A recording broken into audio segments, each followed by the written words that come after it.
Encourage का शहर पूरे रियासत में सबसे ज्यादा आबादी रखता है, जिसकी वजह से यह मरकजी तिजारती मरकज है। यह शोगाट पहाड़ों के दामन में वाक़ है, जो मगरबी शुमाली अमेरिका की पैसिफिक माउंटेन रेंज का एक हिस्सा है और मुकम्मल तौर पर अमेरिकी रियासत अलास्का के अंदर वाक़ है। शहर के अगले हिस्से में शहरी ढांचों का नाजुक तवाजुन और पस ए मंजर में मौजूद गैर मुस्तहकम शोगाट पहाड़ इस शहर की बेहतरीन अलामत है। यह एक ऐसी जगह है जो फितरत और सकाफत के दरमियान जमी हुई है। कुदरती तौर पर यहाँ के लोग फितरत से मोहब्बत करते हैं और दिलकश मनाजिर का तजुर्बा करने का शौक रखते हैं। बर्ड रिज पहाड़ उन सबसे मशहूर मकामात में से एक है जहाँ लोग शानदार माहौलियाती निज़ाम में अपने हवास को ताजगी बख्शते हैं। यहाँ रॉबर्ट्सपुर मेमोरियल हिल क्लाइंब का इवेंट होता है। यह सालाना 3400 फुट की दौड़ है जो साहिली जंगल से गुजरकर टुंड्रा तक पहुंचती है और 18 जून 2017 फादर्स डे के मौके पर रॉबर्ट्सपुर मेमोरियल हिल क्लाइंब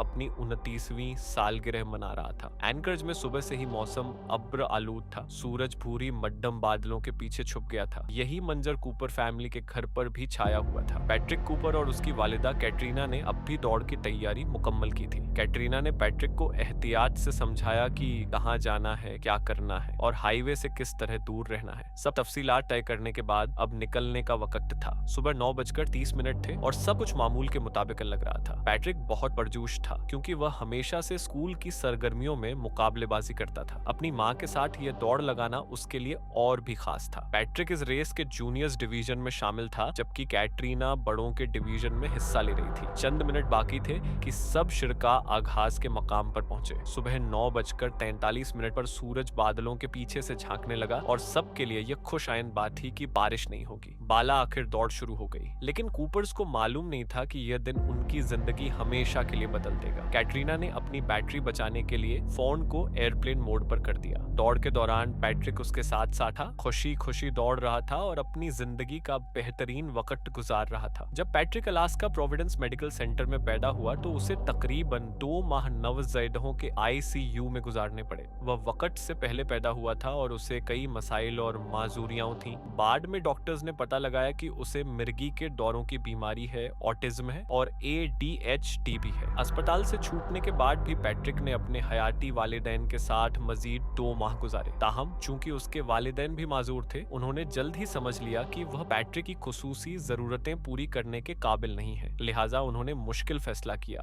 और उसे गोद देने के लिए रखा। बाला आखिर पैट्रिक की मुलाकात कूपर फैमिली से हुई और कैटरीना और उस वक्त के उसके शौहर डेव फौरन उस बच्चे की तवानाई से मुतस्सिर हो गए। अगरचे पैट्रिक को कई मुश्किलात थीं, लेकिन उसने उन्हें अपनी जिंदगी का मजा लेने से कभी न रोका। वह एक रोशन दिमाग लड़का था। उसे दौड़ने का शौक था और वह अक्सर सबसे तेज बच्चों से मुकाबला करता था। वह झील पर मछली पकड़ता और इनर फ्लोट करता और हॉकी का बड़ा मद्दाह था जो अपने खानदान के साथ मैचेस देखता था। शतरंज और मोनोपोली कूपर फैमिली के पसंदीदा खेल थे और जल्द ही पैट्रिक भी उनका शैदाई बन गया। स्कूल में उसे मुश्किलात जरूर थीं, लेकिन उसने अपनी कारकर्दगी पर असर नहीं पड़ने दिया। रेस के वक्त वह अभी 10वीं जमात मुकम्मल करके फौरिग हुआ था। अगरचे थोड़ा थक गया था, लेकिन फिर भी कैटरीना और पैट्रिक ने दौड़ का आधा हिस्सा मुकम्मल कर लिया। 16 साला पैट्रिक ने अपनी माँ की तरफ देखकर मुस्कुरा दिया जैसे ही वह जूनियर वर्जन के इख्तिताम के करीब पहुंचे। बादल दोबारा सूरज को ढांपने लगे और बारिश के इम्कानात बढ़ने लगे। अब पैट्रिक को कुछ वक्त के लिए अपनी माँ से जुदा होना पड़ा। उसने अपनी प्यारी माँ को एक और बड़ी मुस्कुराहट दी। कैटरीना ने उसे गले लगाते हुए अपना छोटा पहाड़ी बकरा कहा और कहा कि वह दोबारा रास्ते में मिलेंगे। बड़ों की फिनिश लाइन चूंकि पहाड़ की ढलवान पर ऊपर थी, कैटरीना ने पूरा रास्ता मुकम्मल करने का इरादा किया। पैट्रिक दूसरे बच्चों के साथ नीचे के रास्ते पर उतरने लगा। बदकिस्मती से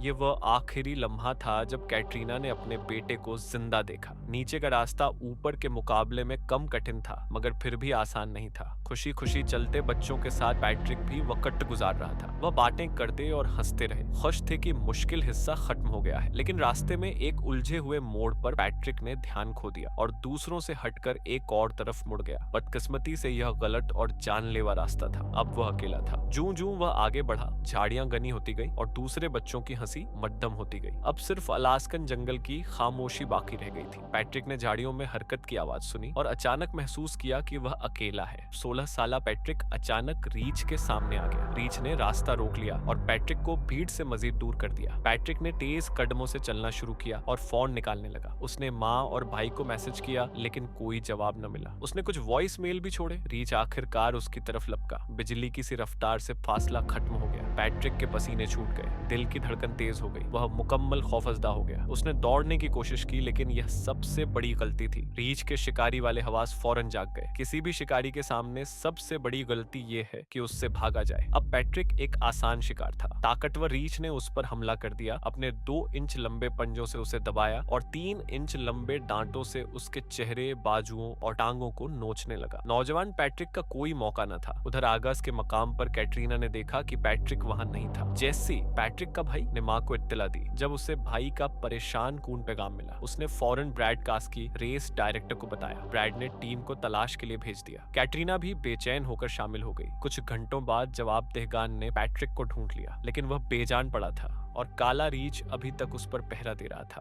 फौरन एक शोगार्ड स्टेट पार्क रेंजर ने रीछ को गोली मारी लेकिन वह जख्मी होकर भाग गया। पैट्रिक की बाकियात हेलीकॉप्टर के जरिए निकाली गईं और कूपर फैमिली सिर्फ अपने बेटे की अलनाक मौत पर रो सकती थी। हम सब बेहतर लोग हैं कि पैट्रिक हमारी जिंदगियों में रहा। हम उसे हमेशा याद करेंगे, फैमिली ने कहा। बाद में हुक्काम ने 250 पाउंड वजनी नर काला रीछ मारा जिसके चेहरे पर गोली का निशान था। माहिरीन ने इस हमले को नायाब शिकारियाना हमला करार दिया क्योंकि रीछ न तो बच्चों का दिफा कर रहा था और न शिकार का। बस उसने पैट्रिक को आसान शिकार समझा।